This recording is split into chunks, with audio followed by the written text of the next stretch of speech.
I'm Jake O'Neill, creator of Animographs, and this is how a car engine works. Let's start at a single piston, the powerhouse of the engine, and work our way outwards. The four-stroke cycle.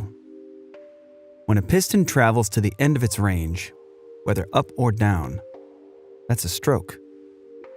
Car engines use a four-stroke cycle, and it goes like this. First, intake. The piston descends, sucking an air-fuel mixture into the cylinder through the intake port, with both intake valves open. Next, compression. With all valves closed, the piston comes back up, compressing the fuel and air mixture for more powerful combustion. Then, the power stroke.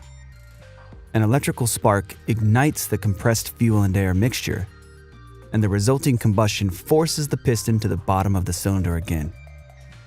A connecting rod transfers this power to the crankshaft. Finally, exhaust. The piston comes back up, pushing the spent mixture out through open exhaust valves and the exhaust port, connecting multiple pistons. For smooth power delivery, pistons take turns firing. The firing order for this engine is 1, 3, 4, 2. Camshafts with specially shaped cams push spring-loaded valves open in turn. Cam gears and a timing belt or chain links everything to the crankshaft, and it all spins together. The crankshaft translates piston power out of the engine. It has counterweights to balance against the pistons for perfectly smooth revolutions. This is what RPM means. We're counting the number of full crankshaft revolutions per minute. The engine block holds the crankshaft and cylinders, and the cylinder head holds valves, ports, cams, etc. A geared flywheel sits at one side of the crankshaft for connection to a transmission. It's also where the starter connects to the system. This engine has 4 cylinders arranged in a single row, but there are many other possible configurations, like 6 cylinders with 3 on each side, angled in a V shape, or 8. Despite different design goals, the basic engine parts are all there. Now let's look at other systems that support this combustion process. Air intake. Air comes in through the air filter and then into the intake manifold, where it mixes with fuel before being sucked into individual cylinders through intake ports.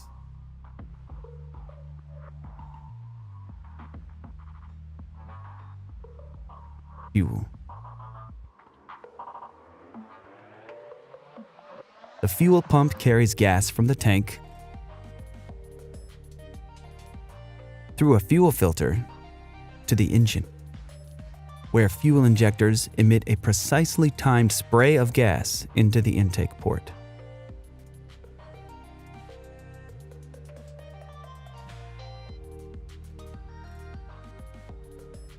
Cooling. Engines get very hot during operation and require a cooling system. Coolant channels around the cylinders and through the cylinder heads carry a special liquid called antifreeze to keep temperatures within safe operating range. It's called antifreeze because it won't freeze in icy weather.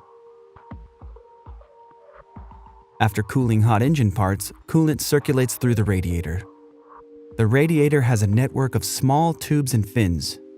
Coolant passes through these channels while air, pulled in by the radiator fan, blows by the tubes, cooling the hot liquid for recirculation.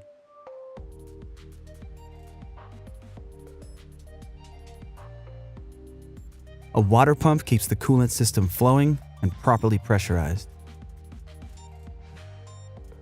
The thermostat regulates coolant temperature by either routing coolant back through the engine or to the radiator for further cooling.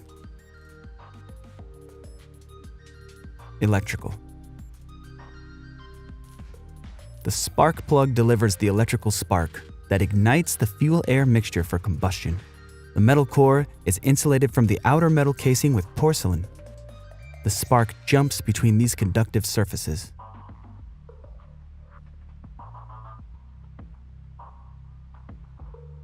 The coil pack delivers electrical current to the spark plugs as directed by the ECM, or Engine Control Module.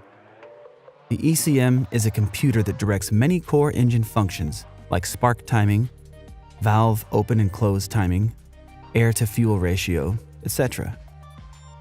The alternator works like a power generator, converting the engine's mechanical energy into electricity to charge the battery or run other electrical systems while the engine is running. The battery provides power to the starter for engine start. Oil. Motor oil is used to lubricate, clean, prevent corrosion, improve sealing, and cool the engine by carrying heat away from moving parts. Rings around the top of the piston head keep oil out of the combustion process, while otherwise allowing the cylinder to be lubricated. Oil galleries are channels through the engine block and cylinder head that carry oil to various engine parts. Oil flows through the engine and back to the oil pan for recirculation. Oil rests in the oil pan when not in circulation. The oil pump keeps oil properly pressurized and flowing. And the oil filter keeps oil clean from contaminants.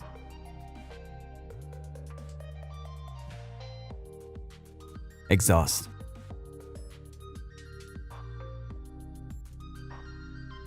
The exhaust manifold collects gases from multiple cylinders into one pipe.